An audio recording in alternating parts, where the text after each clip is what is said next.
Hi everyone, welcome to my channel. So in this video here, I'm gonna show you why you should replace your shifter cables when you're starting to experience that sloppy shifting. And let me show you what I'm talking about here.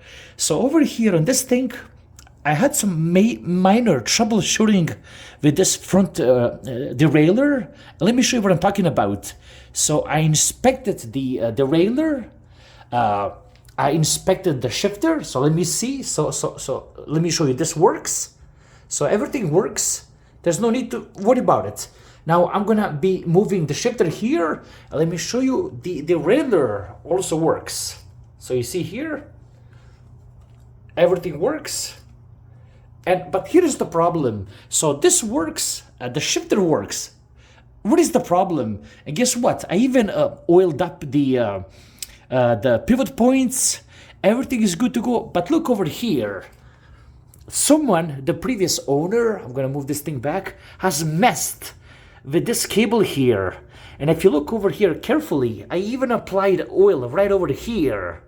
And look, as he played with this thing, it's quite bent. And over here, it's kind of causing some kind of clipping here. So this thing needs to be replaced. The inner cable needs to be. So I'm gonna go to the bike shop, get a brand new inner cable. But at the same time, let me show you when everything is done. So my copy here, you see, I have a fresh shifter cable, and I'm gonna just show you over here. You see, everything works the way it should. And look over here, as I'm moving, beautiful.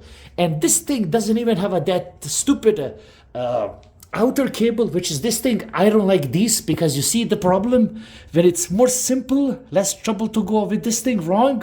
And this is why I love my shifters right over here rather than here.